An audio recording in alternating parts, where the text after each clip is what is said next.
Primo, ito na katapusan mo.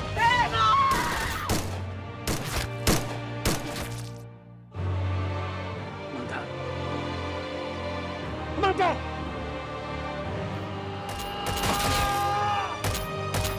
Hintayin kita sa kabilang buhay. Idol mo kami! Ikaw ay mamamatay lahat dito!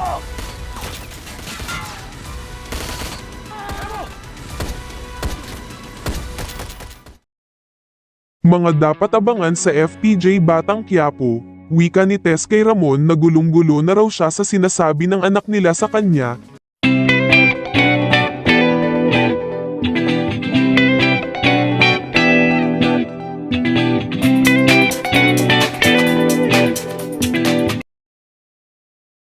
Tanong ni Ramon na ano raw ibig niya sabihin. Wika ni Tess na kung sinasabi raw niyang matagal na silang magkasama, bakit gulat na gulat raw ito nung malaman na hindi si Rigor ang tunay nitong ama, bakit tinatanong raw siya kung sino totoong tatay niya. Wika ni Ramon na kailangan raw niya malaman ang totoo, agad nito sinama sa Tess sa kanilang bahay, gulat nga si David nung makita nito na kasama ni Ramon si Tess pag-uwi. Kaya napatakbo ito. Tanong ni Tess na asan raw si Tanggol, bakit hindi raw nila makita ito kahit sa sarili niyang bahay. Baka ginagawa lang raw niya ang lahat ng ito para lukuhin siya, sagot ni Ramon na hindi raw niya siya pwedeng lukuhin, kahit tingnan pa raw niya cellphone ni Tanggol, at nung makita nga ni Tess ang picture, nasabi nito na hindi ito si Tanggol. Samantala, patuloy naman sa paglalaban sina Primo at Tanggol, ngunit wala panalo si Tanggol kay Primo. Halos bogbog sarado na itong si Tanggol.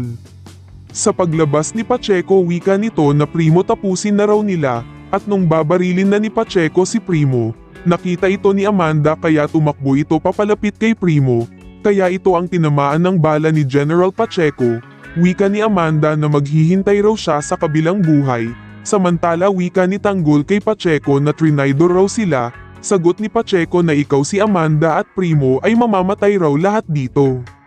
Pakaabangan ang mga tagpong ito. Sa pagpapatuloy ng nakaraang episode, kaliwat kanan nga ang sumasabog sa paligid ni Tanggol habang nakikipagbarilan ito. Gayon din naman kay Primo, sa dami ng kalaban nito, halos lahat bumabagsak sa galing nito. Patuloy nga hinahabol ni Pacheco si Primo, wika nito na wala na raw itong tatakasan, utos nga ni Ben kay Ramil na puntahan raw nito si Primo, samantala, nataman naman si Mondo ng bala ni Ramil, ngunit agad rin nabaril ni Mondo si Ramil kaya bumagsak rin ito at namatay, patuloy na sinasalubong si Primo ng mga kalaban.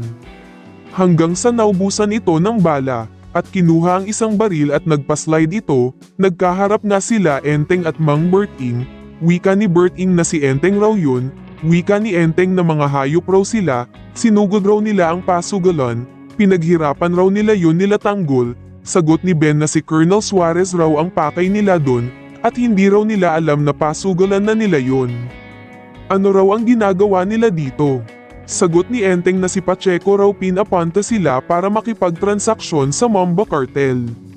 Pero niluko lang raw sila, sagot ni Berting na pinapunta rin daw sila ni Pacheco para sagipin si Amanda, wika ni Madonna na bakit naman raw sila maniniwala sa kanila. Sagot ni Berting na pinaikot raw sila lahat ni Pacheco, siguro raw kaya sila pinapunta dito dahil para sila raw mismo ang magpatayan, wika ni Ben na hindi sila ang magkakalaban dito. Wika ni Enteng na kung totoo raw ang sinasabi nila ibaba raw muna nila ang mga armas nila, sagot ni Ben na sige raw pero ibaba rin daw nila mga armas nila. Wika ni Ben na kailangan raw nila mahanap si Tanggol at si Primo, kaya naman nagkasama-sama na ang mga ito. Sa paghaharap nga nila Tanggol at Primo, agad inalis ni Tanggol ang maskara, kaya nabanggit ni Primo ang pangalan ni Tanggol.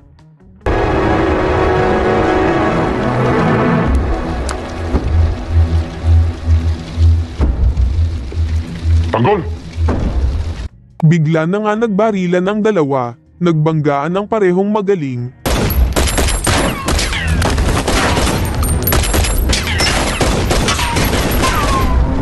Wika ni Primo na traidor raw itong si Tanggol, aso na raw pala ito ni Pacheco, sagot ni Tanggol na hindi raw siya aso. Wika ni Primo na tinulungan raw siya nila, itinuring raw niya itong parang isang anak, Ang akala raw siya magiging kakampi niya ito sa lahat ng laban, mas pinili pa raw nito ang umanib sa demonyo. Sagot ni Tanggol na umanib raw siya kay Pacheco dahil sa negosyong pinaghirapan raw nila. Nasinira raw niya. Sagot ni Primo na ito pa raw ba ang igagante niya sa kanila, pati raw si Amanda dinamay niya. Wala raw itong utang na loob. Sagot ni Tanggol na utang na loob raw. Sila raw ang walang utang na loob. Tinalikuran daw nila sila, sagot ni Primo na tumalikod. Pinagtabuyan raw niya sila, ngayon raw isa na siyang sunod San Oran na parang aso. Likod! Pinagtabuyan mo kami, Tanggol!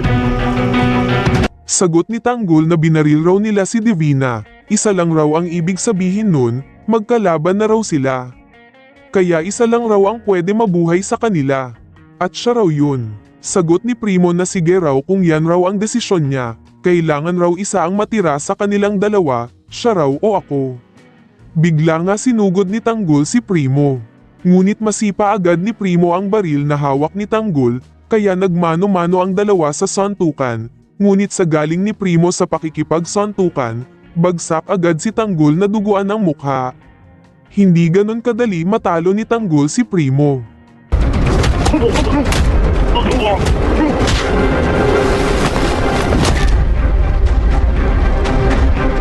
Maraming salamat po sa walang sawang panunood sa aking YouTube channel. Please, like, and share, subscribe. Maraming salamat po. God bless all.